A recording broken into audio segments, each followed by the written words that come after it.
When she became the first female Fellow of RCSI in 1893, Emily Winifred Dickson broke boundaries, becoming the first female Fellow of any of the Royal Surgical Colleges in Britain and Ireland. Not only a female surgeon, she was a working mother, a published scientist, tirelessly and passionately promoting women's rights and paving the way for women surgeons in Ireland. In her honour and in her name, RCSI created the Emily Winifred Dickson Award in 2016. The award recognises women who have made an outstanding contribution to their field. This year's recipient continues this legacy of impactful women making a significant and positive contribution on a national and international level. It is our great honour to welcome her into this select group of inspirational women.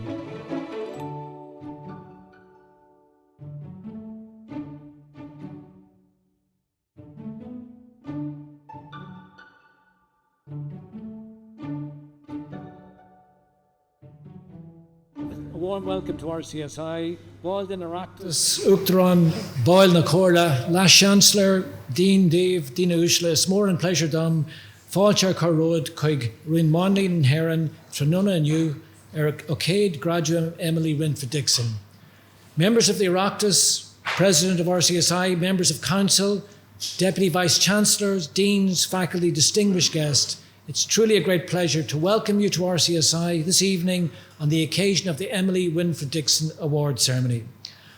RCSI was established as a surgical training college by Royal Charter in 1784, and in the many years that's followed, we've evolved and grown, and today our reach and impact extends across the globe.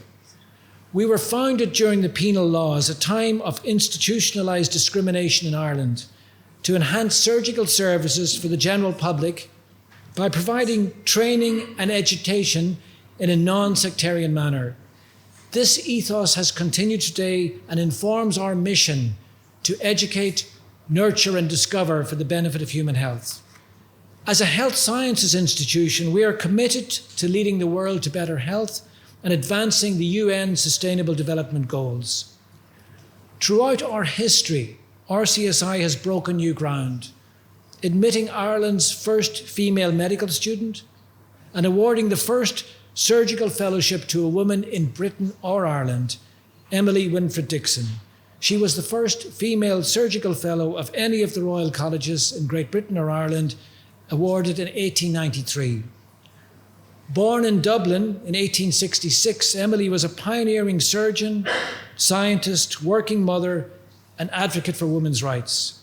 She supported young women entering medicine, championed public health issues, and balanced a challenging personal and professional life with distinction. Role models matter. If you can't see it, you can't be it. To honour Emily's legacy, we established the Emily Winifred Dickson Award in 2016, recognising women or colleagues who've made outstanding contributions in their fields. Recipients have included Professor Louise Richardson, first female, indeed Irish Vice-Chancellor of Oxford University, former President Mary Robinson, Ambassador Samantha Power, Her Excellency Ellen Johnson Sirleaf, and most recently Dr. Karen DeSalvo, Google's Chief Health Officer.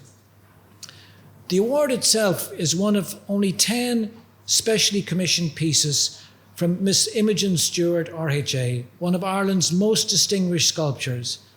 Imogen Stewart's extraordinary work fused Irish tradition, mythology and faith into unique artistic vision that enriched Ireland's cultural life. And indeed, we remember Imogen today with deep respect following her passing last year at the age of 96. The Emily Dickson Award stands as a tribute not only to the pioneering woman it honours, but also to the creative spirit embodied by Imogen Stewart. And perhaps, in keeping with the spirit of the day, habemus, yet another winner of the Emily Winifred Dickson Award. This year's recipient, Frances Fitzgerald, is an international leader and influencer on equality from Ireland, who has had a remarkable and trailblazing career, spawning politics, advocacy and social work, mainly focused on gender equality and social reform. Her lifelong dedication to advancing rights and creating systemic change has earned her widespread recognition and respect in Ireland and internationally.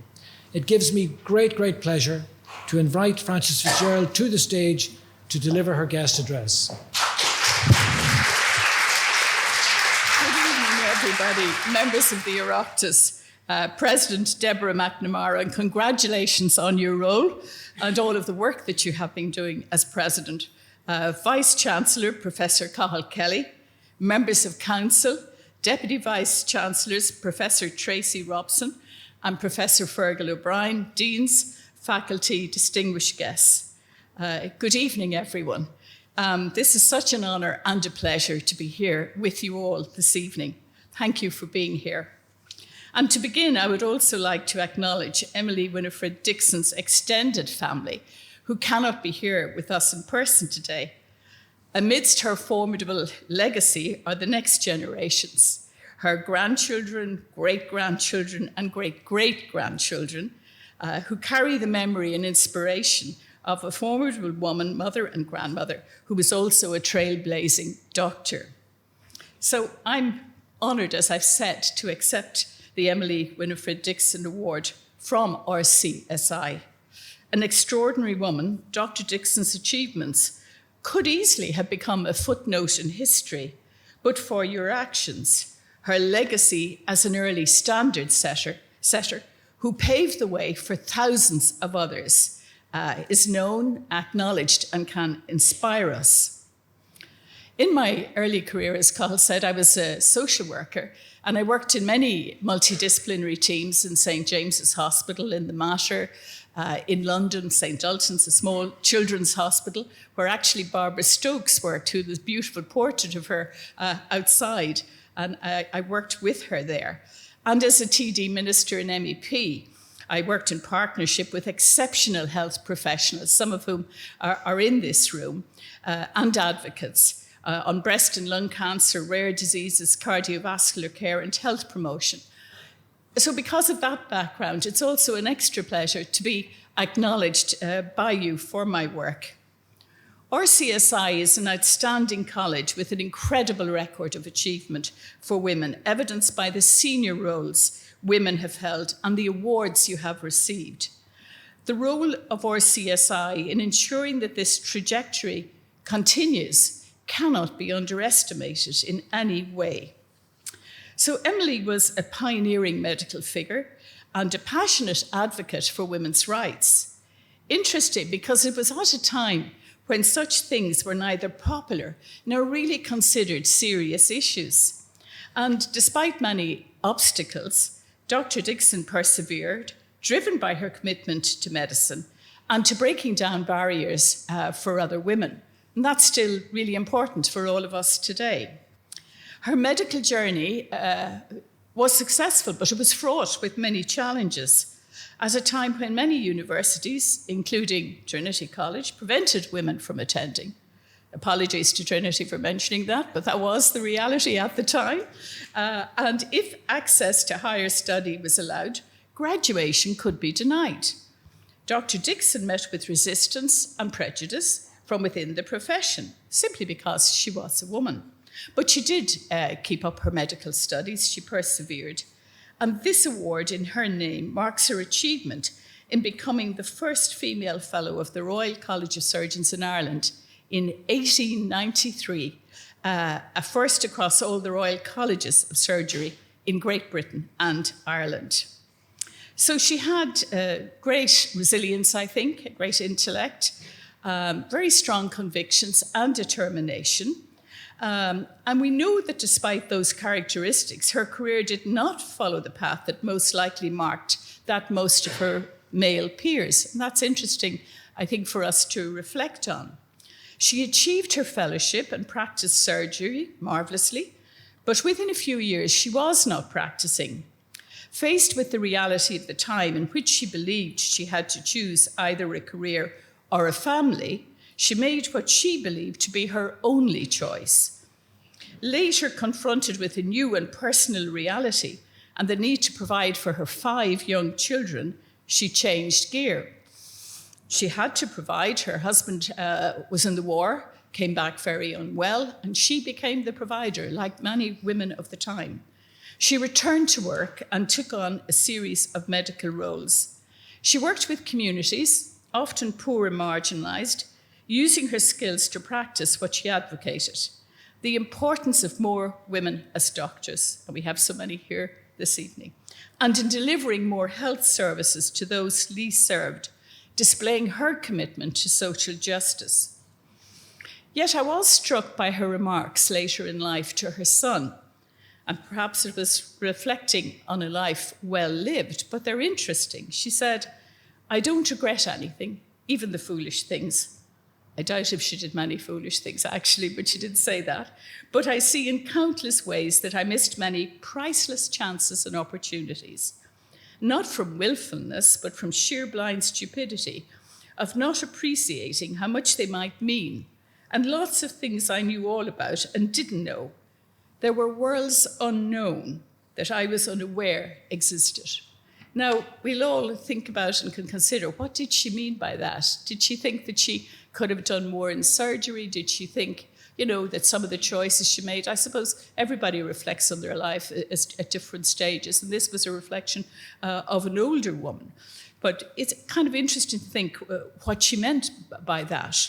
But here lies much of her legacy and her continuing challenge to us today, which I'm going to speak about based on some of her own thoughts. Because I think she reminds us that in medicine, as in politics, and almost every career choice a woman makes, there remains unfinished business for women and the pathways that they may follow. We don't have a critical mass of women in many areas. We don't have it in our political institutions around the world. We don't have it in our senior business. We don't have it in many other arenas. Obviously, things have changed dramatically, but that critical mass of 40 to 50% of representation seems to elude us quite a lot. And if we are really ever to take for granted political balanced representation and participation in all walks of life, I think we must deliver a family and social care structure that makes it a truth that women and men can combine a fulfilling family life and a fulfilling career. And we have to ensure that women are not impeded by those worlds unknown that Emily spoke about. And I think if we are to answer the child's question, which you'll all remember, are we there yet? I think the honest answer is that we're quite far from there in some respects in relation to the points I'm speaking about. So how would Dr. Dickson view this evening and the state of where we're at if she were here? I think she'd be delighted at some of the progress. I think she'd be quite aghast at some other issues, which I'm going to mention. I think, yes, she would be delighted that so many women have followed in her footsteps and can be found making huge differences and contributions in every area of medicine, including in leadership and research here in RCSI. But more than 130 years on from her fellowship, I think that she would be surprised by the slow gains in some areas and that the gains made are under significant attack in many parts of the world. In some, the gains are being diluted and others withdrawn completely. And I think that, when we look back to that long time ago, 130 years ago, we could think that it's in the mists of time. But yes, girls and women in some parts of the world are having rights unraveled. Most vividly, I know you'll all agree with me, in Afghanistan, which is extraordinary, where the very idea of girls as citizens is really being destroyed. They are denied access to the most basic education, eliminated from the workforce, including doctors and scientists. Really, young women forced out of schools and universities and completely silenced in public. It's a very dramatic example, but we have to acknowledge that it's happening in our world, in some countries, to varying degrees. And I think it is unimaginable to us here this evening, as we mark the breakthroughs and progress and women's achievements. And we do look to an even brighter future. But I think our news feeds are a daily reminder of some of the challenges. A combination of power, sometimes misogyny, racism, enabled by everything from force and fear to misinformation and manipulation, are capable of unwinding quite a lot as we speak, as we watch here tonight. And I think my message really is that we do have to be quite vigilant, all of us, because there's a lot of strategies being used to restrict the rights of women and girls. And they're very simple and common strategies. And I'll just very quickly run through a few of them. We see laws being enacted that restrict access to reproductive health care. I was working on the directive, as some of you know, in the European Parliament last year, the Directive on Violence Against Women. And while many aspects of it got great support, it was quite difficult to get support in others. So, for example, the issue of consent in rape cases, and a really good understanding of that being built into the legislation. We weren't able to get that into the directive, primarily because France and Germany would not support it, and we needed a qualified majority. And yet I see just a few weeks later, because of the Pellico case in France, you see France now saying that it's going to bring that into its own laws. So you see the progress that, in a short period, because of different circumstances, the view changes. And thankfully it has changed. And of course, sometimes you see traditions, including religious dogma, used to limit women's autonomy. You see that in relation to FGM, which was criminalised in the directive last year and still happens throughout Europe. Education's restricted, of course, as I said, and women economically marginalised. And I think that you can really see some leaders buckling under pressure and their previous commitments to equality dissolve. Now, I don't want to be too depressing about this, but I do believe that this is happening right now in the world. And I think any analysis will show that there is a pushback. All the statistics show that there is a pushback on democracy around the world. And it's something we do have to be very, very vigilant about. All of the statistics show that there has been a deterioration. And so that's an important principle to be very conscious of. So I think all of us here who are working to advance women's rights are doing so against the twin backdrop of some slow progress, you'd have to admit, and an emerging landscape of opposition, which is very brash and uninhibited in its direct and destructive attacks. That's the painful global reality. We have the extremes, Afghanistan, but we have varying shades along the continuum also. It's very easy to forget that reality because, of course, we live in a world here in Ireland where there are challenges, of course, but there is huge support for human rights. And we share that with most nations of the European Union. We know that girls and women, everyone can access education, can grow up, prosper, and contribute. There is work to be done, but I think we all share a confidence that delivering such opportunities to all women and girls is the right ambition, and it should be a global one. So I think we do need to work internationally. We do need to work nationally and locally, have actions that are well-grounded and will be sustained. So let me, for a moment, I've spoken about Afghanistan. Let me look across the Atlantic at what is happening. The responses to attacks on human rights, privacy, academic freedoms, and legal norms, I think they are really providing us, when we begin to analyse it, and we're still doing that in a bit of a state of shock, really, around some of what we're seeing. But they do give us quite an intensive course in leadership, courage, and clarity, and the centrality of allyship. In the early days, and by that I mean just last January and February, it seemed that it did not occur to some leaders in the US that diversity, equality, and inclusion represented principles, not some form of fast fashion. Now refusal to comply is beginning to emerge. And I commend the leadership in institutions and businesses who have the courage to say a resounding no and to collaborate with others to protect rights. We might like to believe that reactionary politics cannot happen in Ireland, But would we really have believed a year ago that we would have seen what we have seen in the US and what's happening in America? So I think it brings up the question for all of us, what does conviction leadership look like? What does conviction leadership on gender equality mean for me and my institution, for your institutions? What does sustained practice look like?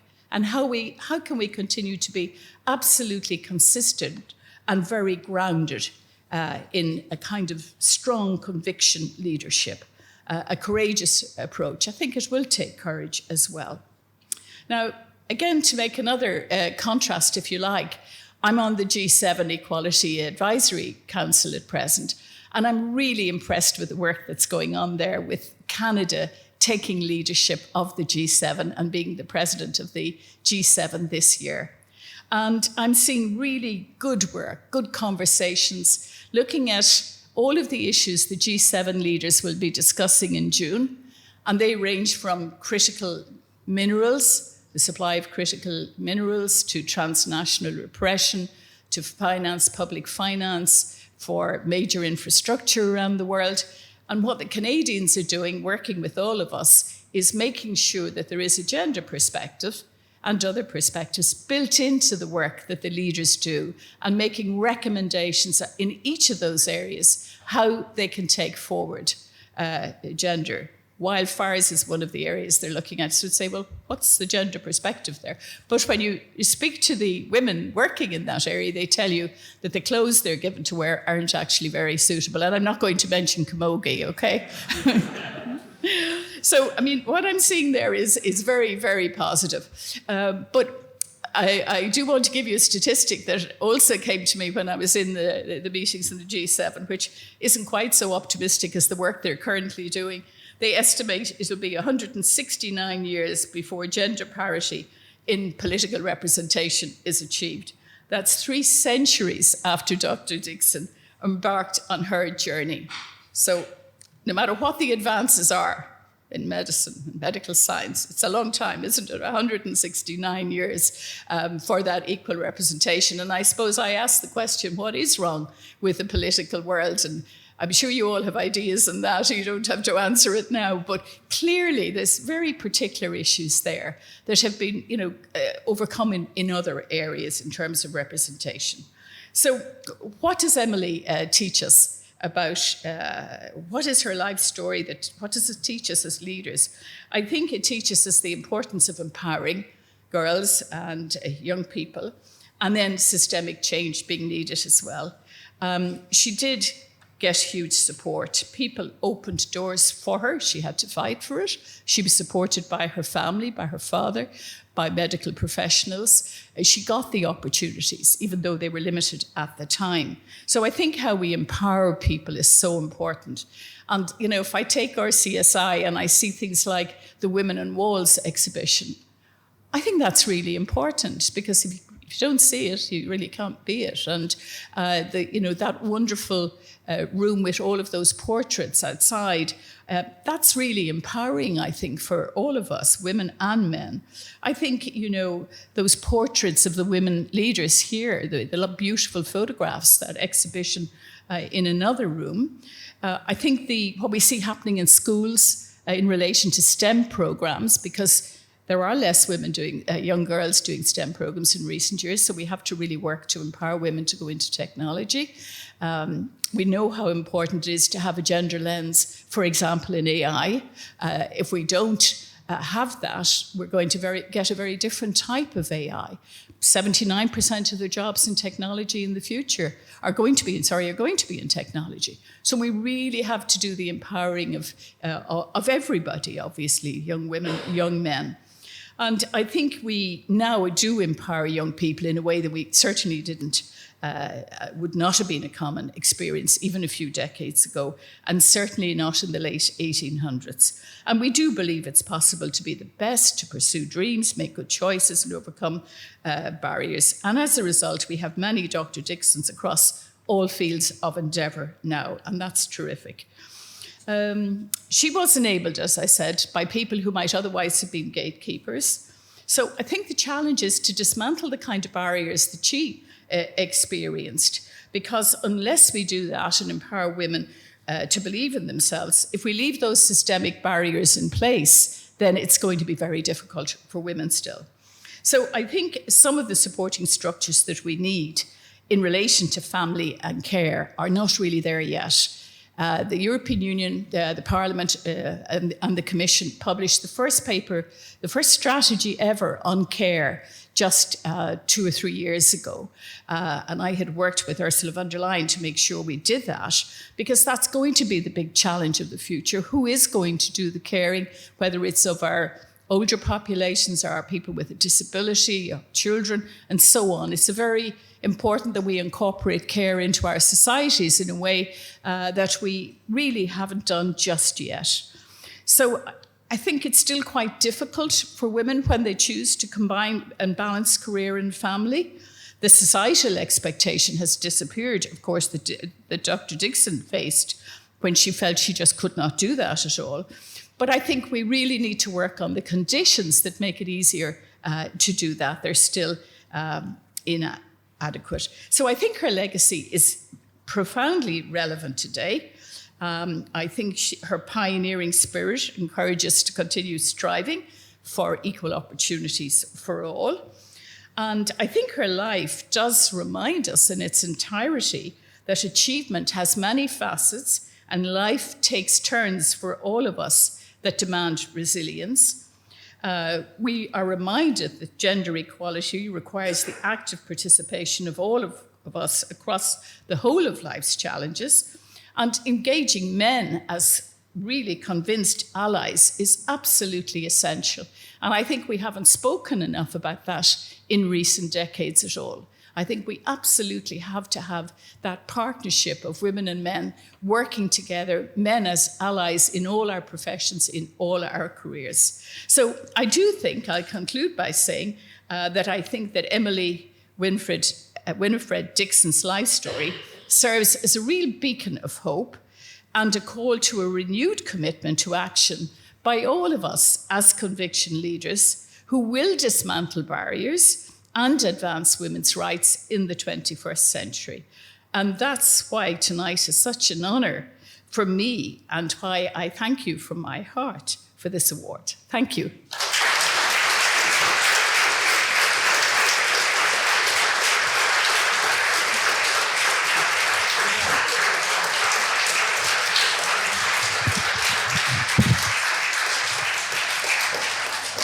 Frances, thank you for your very generous tribute to Emily Winifred Dickson and your wise words on the fragility of the many things we take for granted and how we all have to play our role in protecting those rights and gaining further rights. I'd now like to invite our Deputy Vice-Chancellor for Academic Affairs, Professor Tracy Robson, to lead us in a Q&A session. Thank you so much, Frances. We needed the camera on you. It's a fantastic honour for me to be able to interview you this evening, and huge congratulations on your award. It's really very special, and huge congratulations. So I'm going to take you right back really to your younger days and ask you what really motivated you to get involved in public life, and particularly around supporting women and girls. Well, I think that I talked quite a bit about Emily's education, and I think there is absolutely nothing like education.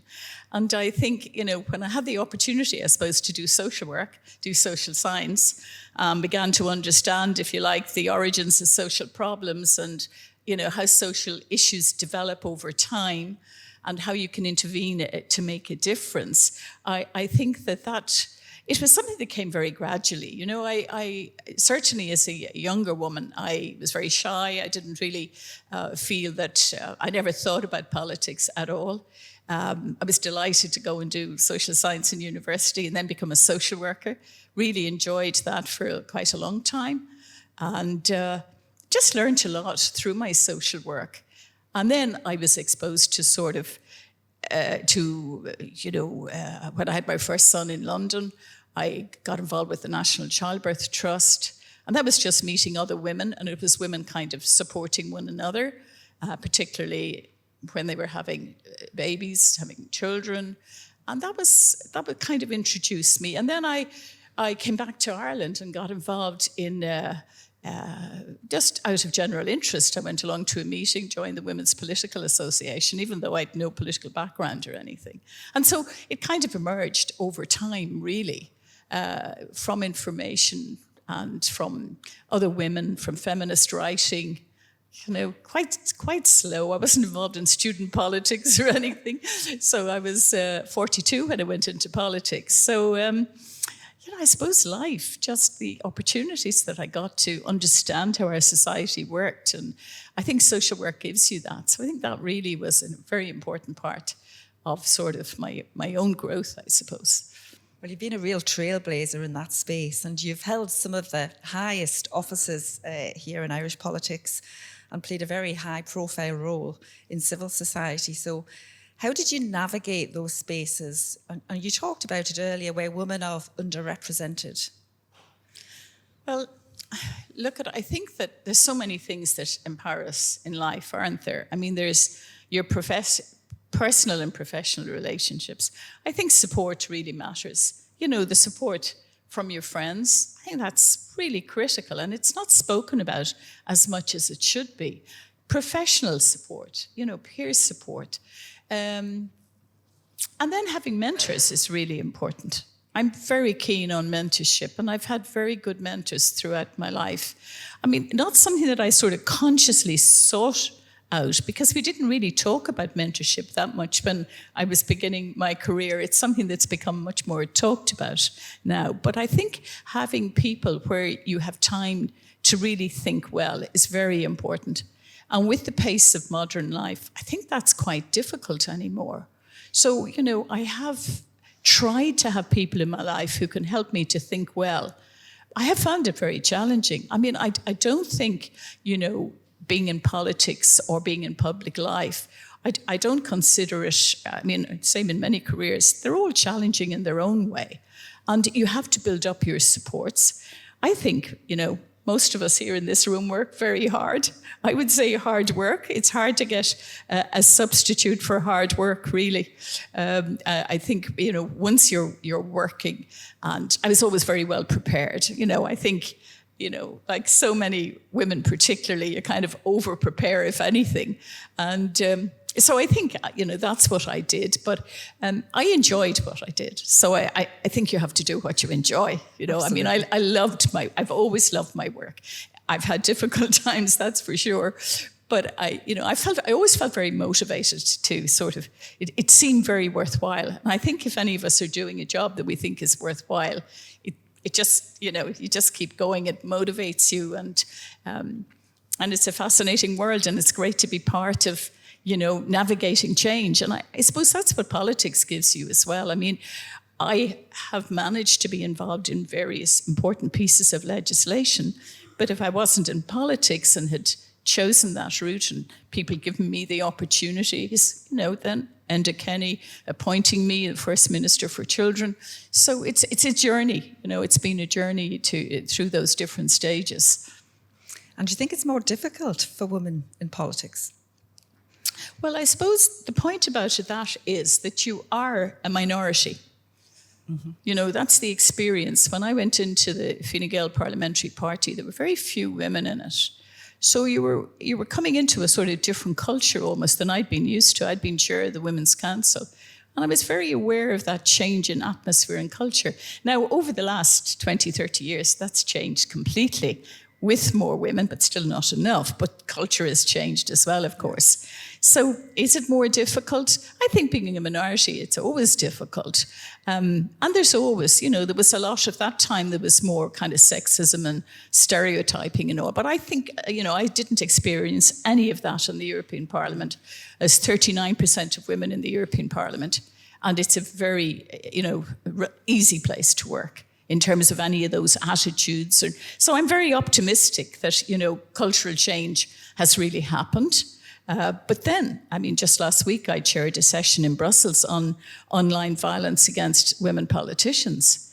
And that's a whole new area that people are experiencing, where they're getting terrible threats of online violence. And In fact, I think some very senior women are pulling out of politics because they just don't want to expose themselves to that again.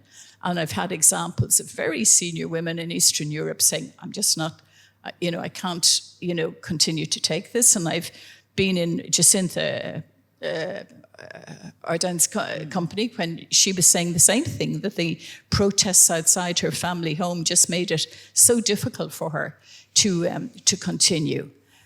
So I think that's kind of a new area, relatively new area, that is presenting huge challenges in the political world, probably more to women than men. Absolutely. And you talked about difficulties really in terms of your political career, and you've shown incredible resilience, fought 12 elections, winning 9, and you've been a very successful politician with lots of ups and downs as you've talked about. But where does your resilience come from? I'm not really sure. I mean, just doggedness, probably. Don't let them get you down, something like that. I think that because I enjoy the work, I think if you really enjoy what you're doing, you kind of stick with it, don't you? So that would be one point. Resilience, my first election, I got elected after a couple of weeks. Ms Fitzgerald asked me to run, and I ran, I got elected, and even then, I tell this story, I was thrilled I'd got elected representing Dublin Southeast. And he came up, I got elected, and he came up to me and he said, "Poor Joe." And I kind of, what, poor Joe? Joe Doyle was running with me, had been a TD, lost his seat. So Garrett wasn't a bit impressed that we hadn't kept the 2 seats. So I certainly learned my lesson about electoral politics there, that, it's not good enough to get yourself elected. Barry Ward down there will know that. You have to get your colleague elected. And I was so full of, it's great to be elected, but, he'd wanted the votes managed in such a way that the 2 of us. So that was a good lesson about collegiality in politics and what's expected of you. But, you do have very hard, I certainly had very tough times. It can be it's quite traumatic in politics. It's also public, it really is. I think you do feel the pain of it, undoubtedly, because the ups and the downs, the losses. But then you kind of balance that with the great opportunities. And I think resilience comes from the support of your family. Yeah. And maybe sometimes you don't know the level of resilience any of us have until we're actually faced. It's George Bernard Shaw, I love life and I consider the alternative. You just kind of get on with it and do what you can, right? But it's good to think about resilience and what builds resilience and how you can support people, I think, because we all need help at different points in our life, whether you're dealing with health, mental health, whatever the issues are. So I think resilience is kind of, it's developmental. I don't think it's a static thing. And I suppose the more experience you have, everybody in this room would know you build up resilience, and you have to really to continue if you're in, if there are difficulties. Absolutely, you have to be able to bounce back. Exactly. Everyone here knows that. So in terms of structural and cultural barriers, still persist, as we talked about earlier. So how do we overcome those barriers, and what do you think those barriers are? Well, I think it does vary in different parts of the world. I think we've seen huge changes in Ireland. I was on the second commission on the status of women, and we kind of laid out a Bible and that of things that needed to happen for women over the decades. And I think we've seen a lot of that, as I've said already. I have to acknowledge that. It'd be ridiculous not to acknowledge the progress. But it is unfinished, and I often call our democracy an unfinished democracy, or all our democracies actually. They are unfinished. From the point of view of gender, race, and so on, many arenas. So there is still, quite a bit of work to be done. And I think we have to work very hard to make people really feel they're part of the democracy. And when we have declining votes, and, I think democracy is as good as you can get. Certainly when you consider all of the alternatives and you see what's happening in authoritarian regimes. So I think that we just have to, the barriers, you asked me what are the barriers that are there. I mean, I do think care is a very big one myself. I do think childcare, I do think that young couples are finding that we still haven't built the sort of society that's supportive enough of, of families, really. We think we're very child-centred in Ireland. And we did have the children's referendum. We had a very low turnout, partly because it was held on a Saturday, but we did have a low turnout. It was surprising. But I do think we do care in this country about children's rights. But we have to really make that very practical as well in terms of supporting parents. And the whole area of tech and technology, again, is another very big one for parents and for young people. And for the dangers there, fantastic opportunities, but the dangers as well. So I think we've got to do a lot with parents and educators, with schools. These are the kind of barriers of the future, I think, that our children, grandchildren will be dealing with, and that we have to empower parents to deal with now. And I do worry a little bit about the power of the tech companies, and that it has been a wild west out there. But we are catching up. The Digital Services Act from Europe is making a difference. But we've a long way to go, actually, in that whole area. So, and then there's the unconscious sexism that you can still come up against. Less so, I think, but, you can still come up against it. And in some countries, dreadful compared to Ireland. I mean, we're hearing some terrible misogyny from the States at the moment. It really bothers me, It bothers me too, I have to say. And what about barriers in the workplace? Is there anything there that we could do a better job on? Well, I mean, I'm a big believer in having targets. Mm-hmm. Quotas, I also believe in within the political system. It gets a bit more complicated in business and other institutions. But I think, if you're really serious about these things, what you do is you set targets and you monitor them, and then you take action to implement, you set yourself goals of representation, of involvement of women in senior positions and so on. And you seem to have done that here in RCSI, and I think that's really important. And then you kind of move on to the critical mass. How do you get more? What is actually going on that's stopping that sort of critical mass? So I think it's straightforward enough. I think we know what we need to do. And again, you have to deal with the issues that can arise in the workplace and have good procedures, for dignity at work and so on. Of course, you do a great job here at RCSI, I have to say. So, Frances, what does this recognition from RCSI mean to you personally? Well, it's a huge honour, and I really do thank you all for, giving me this honour. I think often, acknowledgement is really important, and I'm delighted to be acknowledged in this way. I would immediately say I was lucky, in the sense of, lucky and honoured to have had the opportunities that I've had. Okay, I probably created them to a certain degree, undoubtedly, but still. And I think acknowledgement to people is just so important.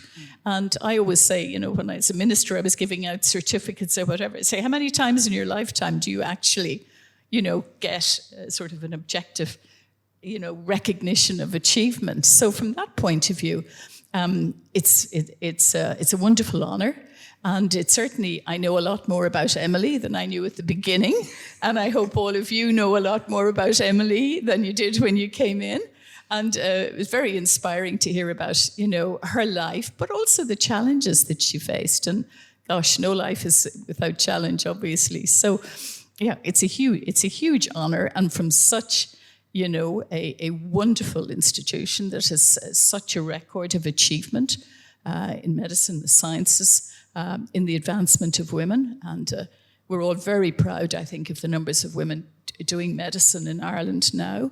And it does make a huge difference to the quality of services that are given to have women and men working together. So for all of those reasons, I really do want to thank you very much, and thank everybody who's come along this evening and been so gracious about this award. No, I think we need to thank you, actually. So going back to why you're here today, Frances, it's really to celebrate the achievements, in the tradition of Emily Winifred Dickson.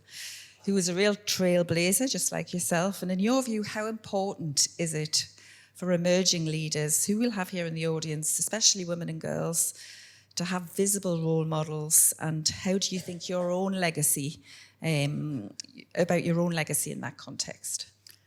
Well, I mean, I'd sort of leave that to others, really. I mean, I did the work I had the opportunity to do, but I think role models are just, very important, really important. I mean, I've seen friends of my own, say a very good friend of mine who went on, when I was involved in one of the groups I mentioned to you, the Women's Political Association, she went on to be a senator. And, I'd never even thought about being a politician at that point, supporting other people. But she went on, and the impact of that when your friend does something, or, a colleague and whatever, we know it's terribly important. And so role models really matter, but acknowledging role models as well. I mean, that Women on Walls project, I think, to go into any institution and look at the walls and see who is on those walls shows what we value as a society. And so it's great to see this movement towards looking back in history and reclaiming the lives of so many women who were there, who were doing things, but who hadn't been acknowledged. And we're doing that more and more in all sorts of ways in history. And I think that's important. And then, of course, currently it's really important as well. And I also think men can be fantastic mentors to women. I mean, I remember as chair of the Women's Council, Dr. Masterson in UCD offering me to go on a course in Harvard on women's leadership. And I'd never actually even thought of myself as a leader. And I went to this course on women's leadership, on leadership, not women's leadership. And I really enjoyed it. And there's a friend of mine, I think, who's probably here in the audience tonight. She talks about women often see themselves as accidental leaders. And I think that's kind of an interesting phrase to interrogate, whether, if we see ourselves as accidental leaders, why that should be. Is it still the case? It's probably true for some women. But I know in my own life, and lots of the women that you interview and hear about their experiences in career development, they will say to you, oh, I never planned. It kind of was almost, it emerged. So it's interesting to reflect on that. Do young girls, and how can we make young women sort of think about themselves as leaders? And probably more do now than used to. Absolutely, and I don't think of myself as a leader too. More of an accidental leader, for sure. But you've been a great role model to all of us this evening, Frances, and thank you so much. Really enjoyed talking to you.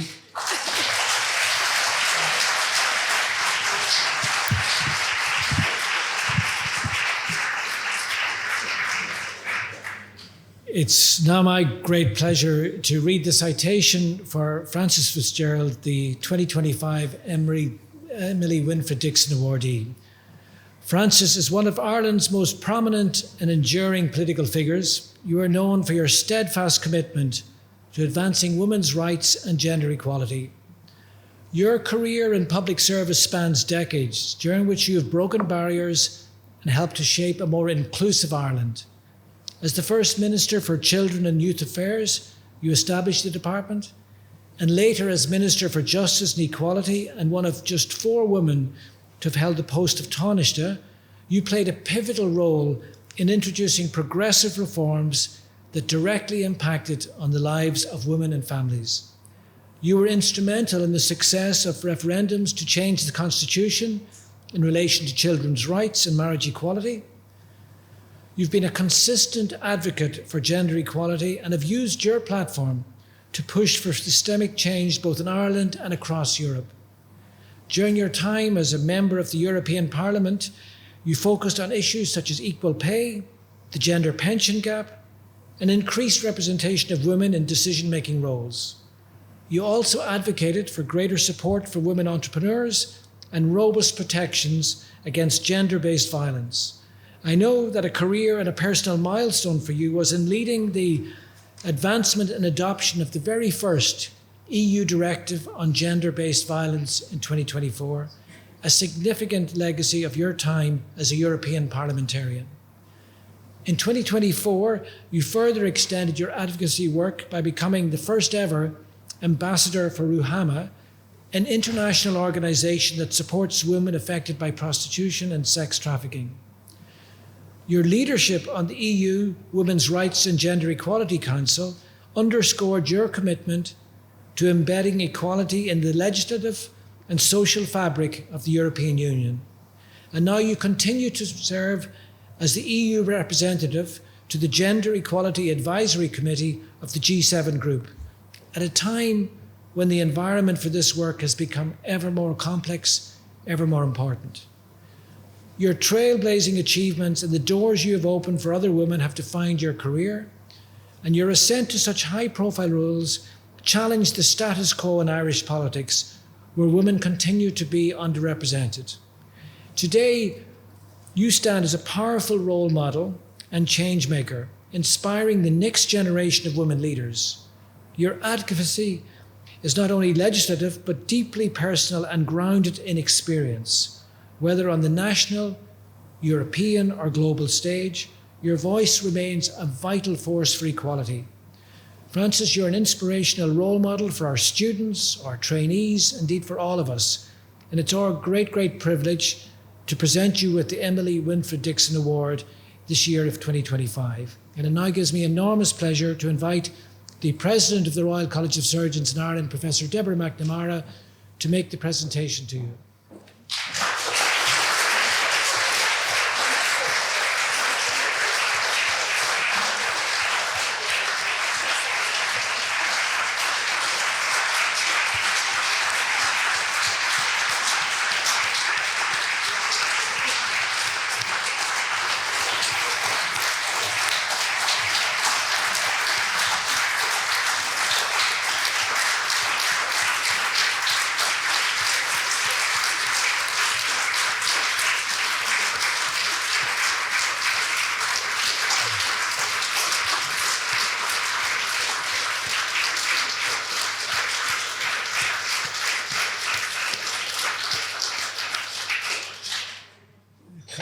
I think consistent with your role as a trailblazer, I've never seen a standing ovation in this room.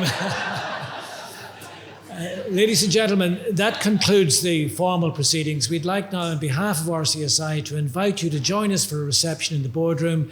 I think a chance to catch up with old friends and a lot of reminiscence. And once again, our sincere congratulations to a very worthy recipient of this year's award.